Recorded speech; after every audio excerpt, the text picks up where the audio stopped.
નમસ્કાર દર્શક મિત્રો, આપણી સાથે જોડાઈ ચૂક્યા છે વરિષ્ઠ પત્રકાર જગદીશભાઈ મહેતાજી. જગદીશભાઈ, સ્વાગત છે આપનું ક્રાંતિ માર્ગમાં. જી નમસ્કાર બેન. જગદીશભાઈ, જે રીતે હાલમાં સૌથી વધુ વિશ્વમાં જેની ચર્ચાઓ ચાલી રહી છે કે અમેરિકા અને ઈરાન વચ્ચે ખરેખર એ સમાધાન થશે કે યુદ્ધ હજુ પણ ચાલવાનું છે, સ્થિતિ બગડવાની છે, શું લાગી રહ્યું છે આપને? જુઓ, અત્યારે બેન જે સ્થિતિ છે એ જોતા તો યુદ્ધ લગભગ ટળે એમ લાગતું નથી. જી. યુદ્ધ કદાચ વકરે એવી સંભાવના છે. જી. કારણ કે ડોનાલ્ડ ટ્રમ્પ અમેરિકાના રાષ્ટ્રપતિએ ઈરાન સામે જે શરતો 5 મૂકી છે એ 5 માંથી એકેય શરત કટ્ટર એવા ઈરાનના શાસકોને મંજૂર નથી. જી. ડોનાલ્ડ ટ્રમ્પે શું કીધું છે તમારી જાણ ખાતર? એને એમ કીધું કે પહેલી વાત તો ઈ કે યુદ્ધમાં ઈરાનને જેટલું પણ નુકસાન થયું હોય એનું અમે એક પાવલી પણ વળતર આપશું નહીં. જી. બીજું એને કીધું કે ઈરાન પાસે જેટલું પણ યુરેનિયમ જે છે, સમૃદ્ધ યુરેનિયમ એટલે પરમાણુ બોમ્બ બનાવવાની સામગ્રી, એમાંથી 400 કિલોગ્રામ એટલે 400 કિલો જી. તમારે અમેરિકાને ટ્રાન્સફર કરી દેવું પડે, એટલે આપી દેવું પડે. બરાબર. જી. ત્રીજું એને કીધું કે પરમાણુ કેન્દ્રો તમારા જે છે ઈરાનના, એમાં એક જ પરમાણુ જે કેન્દ્ર હોય એને ચાલુ રાખવાની વાત છે. બાકી બધાને અમે પાબંદી એટલે બીજા બધા તમારે બંધ કરી દેવાના. જી. ચોથું એને એમ કીધું કે અમે તમારી એટલે કે અમેરિકાએ ઈરાનની જેટલી સંપત્તિ ફ્રીઝ કરી દીધી છે, હોય અમેરિકાની પણ ત્યાં અત્યારે અમેરિકાનું હોય ઈરાનની ને અમેરિકાએ કબજો કરી લીધો હોય, તો અમે એમાં તમને સંપત્તિનું કોઈ પણ ફંડ એટલે એક પણ પૈસો પાછો નહીં આપીએ, એ સંપત્તિ પણ પાછી નહીં આપીએ. જી. અને તમારે સીઝ ફાયર એટલે કે યુદ્ધ વિરામ કરવાનો અમેરિકાએ, પણ શરત ઈ શું કે છે, શરત બધી અમારી એટલે અમેરિકાની. જી. હવે આ 5 શરત અમેરિકાએ મૂકી છે એટલે ઈરાન કોઈથી એને માને નહીં. ઈરાને કાંઈ હજી સુધી સત્તાવાર જવાબ નથી આપ્યો, પણ મોટા ભાગનું ઈરાનનું સૈન્ય અને નવા શાસકો જે છે એ આની પહેલા પણ હુંકાર કરી ચૂક્યા છે કે અમે પરમાણુ અમારી પાસે જેટલી પણ સંપદા જે છે એ અમેરિકાને કદાપી નહીં આપીએ. તમે કહેતા હો તો અમે થર્ડ પાર્ટી એટલે અમે અમને યોગ્ય લાગે એવા બીજા કોઈ દેશને આપી દઈએ, પણ અમેરિકાને તો નહીં જ. એટલે આ સ્થિતિમાં યુદ્ધ હજી વકરે એવી સંભાવના છે, અને વકરશે તો હવે તો પરાકાષ્ઠા જેવી વાતો છે.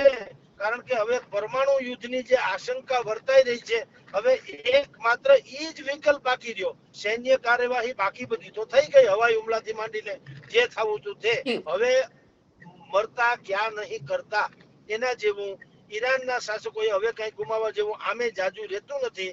એટલે ઈ કોઈ કાળે નબળું કે કાંઈ પણ ઓલું જોખે એમ નથી, અને લડી લેવાની કલ્પના છે. તો યુદ્ધ ટૂંકમાં વકરે એવી સંભાવના વધુ છે, અને યુદ્ધ વકરશે તો વિશ્વભરને એની ખામિયાજો એટલે નુકસાન ભોગવવું પડશે, ભારત સહિત તમામ દેશોને. જી. જી, એટલે જગદીશભાઈ, હવે વૈશ્વિક મંદીના પૂરેપૂરા એંધાણ દેખાઈ રહ્યા છે. જો કે હાલમાં જે રીતે ભાવ વધારો થયો, તો શું હવે ત્યારબાદ પણ હજુ મંદી નું કોઈ શક્યતા છે?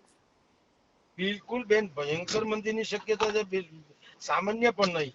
તમારી જાણ ખાતર અત્યારે તમે જુઓ, દૂધ થી માંડીને સોના સુધીમાં કોઈ ચીજ ક્યાંય કરતા ક્યાંય સસ્તી થવી એવો રેકોર્ડ તો છે નહીં.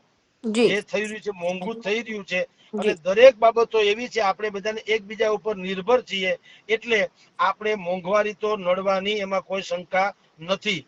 એક પછી એક દિવસે તમે જુઓ આપણને સમાચાર મળતા રહીએ છે.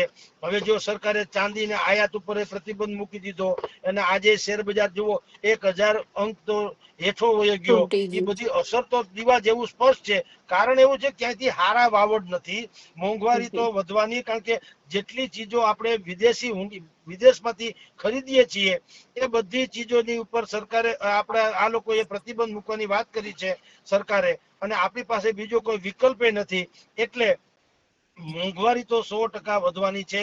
જો યુદ્ધ લંબાય તો, કોઈ ચમત્કારિક રીતે યુદ્ધ ઘટી જાય તો જ એનો મેળ પડે એમ છે. જી જી જગદીશભાઈ, બીજી બાજુ તાજેતરમાં જ ટ્રમ્પ ચીન ગયા હતા, તો ત્યાં ક્યાંક ને ક્યાંક એવા સમાચાર સામે આવ્યા હતા કે હોર્મુઝ ખોરવાની ચર્ચાઓ થઈ રહી છે. તો શું ખરેખર આ ચીનની મુલાકાત એ સફળ રહેશે કે કેમ? જુઓ, એનું તો નિષ્ફળ ગયું રહેશે ક્યાં. એ તો પાછા ધોયેલ મૂળાની જેમ આવતા રહ્યા અમેરિકા ભેગા.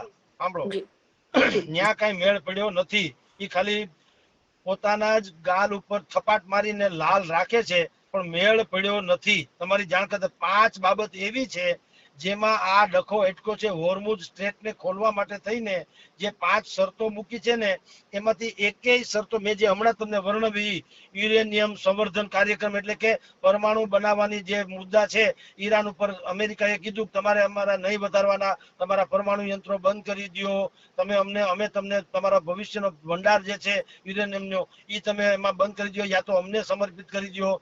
હોર્મુઝ સ્ટ્રેટ ઉપર તમારું નિયંત્રણ છે એ તમે હટાવી દો. આ મૂક્યું. પછી એક્સિસ ઓફ રેઝિડન્સ એટલે કે ઈરાનની અને આ કોઈ ઈરાનની જે ભૂમિકા જે છે ગતિવિધિઓની, તહેરાનમાં અમેરિકામાં મોટો વિવાદ એનો ચાલે છે.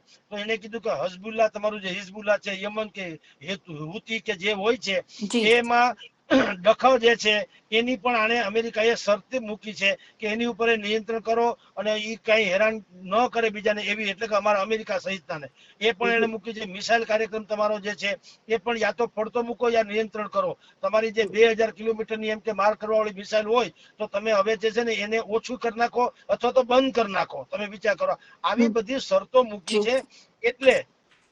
એટલે કોઈ પણ હિસાબે આ શરતો એને ચીનમાં મૂકેલી ડોનાલ્ડ ટ્રમ્પે, કે કારણ કે બધાને ખબર છે કે ઈરાનને ચીન મદદ કરી રહ્યું છે.